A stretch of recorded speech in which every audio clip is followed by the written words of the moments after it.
Political parties के इस वक्त मैसिव ग्राउंड कैंपेन चल रहे हैं। बीजेपी, समाजवादी पार्टी का तो विजिबल है, बीएसपी भी अपने कैडर्स को मूव कर चुकी है। इसका क्या इम्पैक्ट है और अचानक से जून के महीने में इस तपती गर्मी में पूरी रिसोर्स को इन लोगों ने मोबिलाइज कर रखा है? कारण देखिए, पार्टियां तो सब काम करती हैं और दावा करती हैं, लेकिन उत्तर प्रदेश की सियासत और वोट बैंक दो दलों में बटा हुआ है।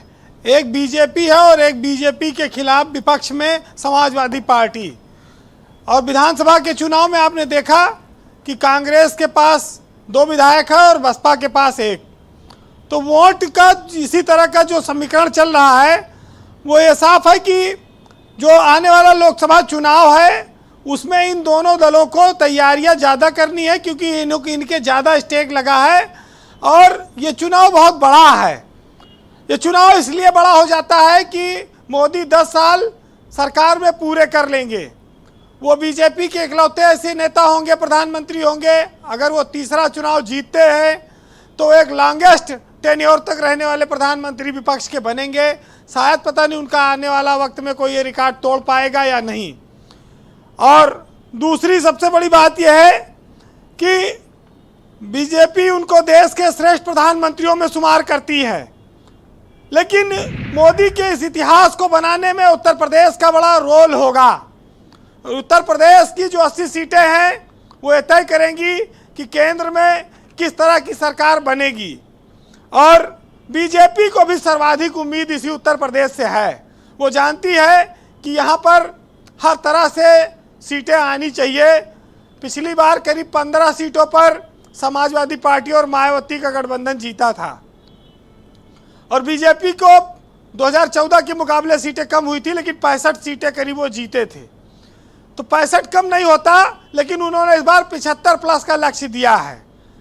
अब बात आती है कि ये लोग दोपहरी में जा रहे हैं और दोनों धार्मिक एजेंडे पे काम कर रहे हैं। बीजेपी तो खैर पहले से पेटेंट है कि भाई हिंदुत्व, धर्म, कर्म ये सब हमारा है, लेकिन अखिलेश यादव भी आजकल घूम के नीमसार से लेके और तमाम धार्मिक स्थलों पर मत्था टेक रहे हैं। तो ये जो धार्मिक स्थितियां बनी है, ये तो स्वाभाविक है कि बहुतायत में बहुसंख्यक वर्ग है, उनके वोट लेने के लिए करना है ये सब।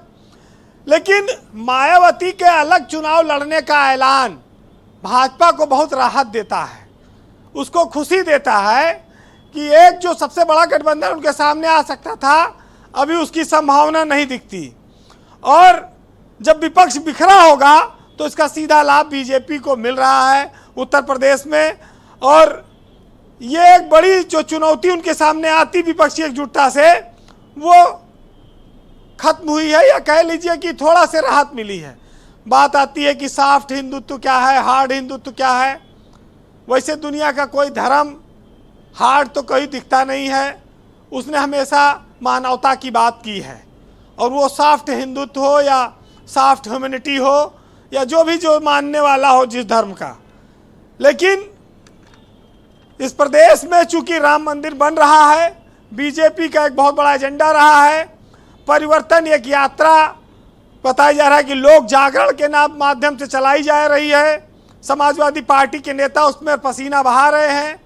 इस देश में बहुत सारी यात्राएं, रथ यात्राएं जागरण की चलती रहती हैं, लेकिन आज़ाद भारत के इतिहास में लाल किस अडवाणी से बड़ी रथ यात्रा और जिसने पूरे देश में परिवर्तन लाया, शायद कोई इतनी बड़ी यात्रा निकली हो।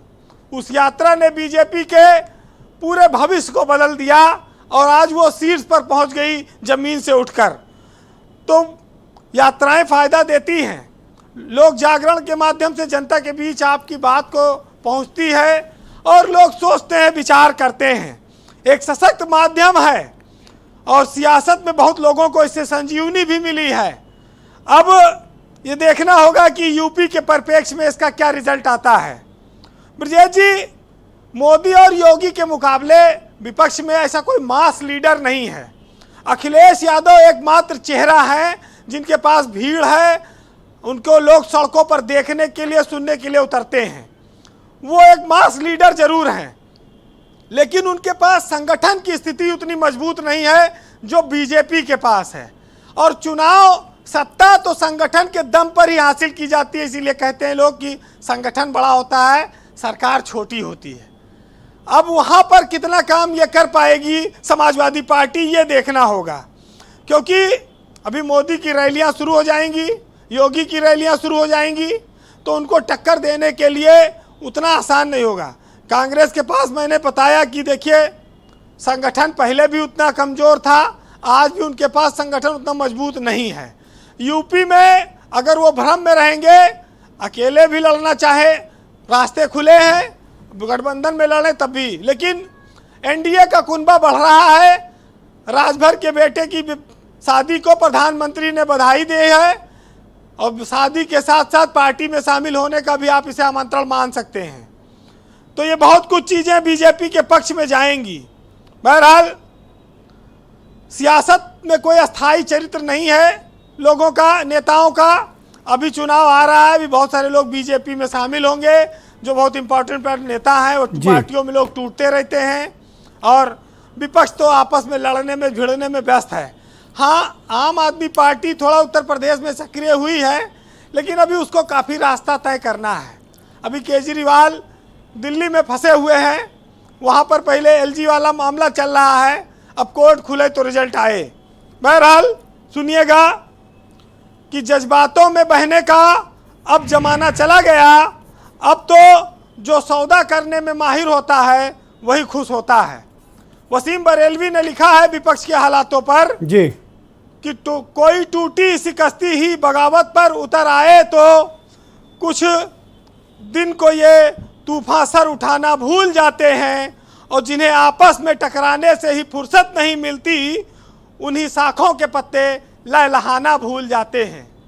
बहुत शुक्रिया वीरेन जी, बहुत बहुत धन्यवाद ग्राउंड जीरो से अपने इनपुट और जानकारी हमें उपलब्ध कराने के लिए।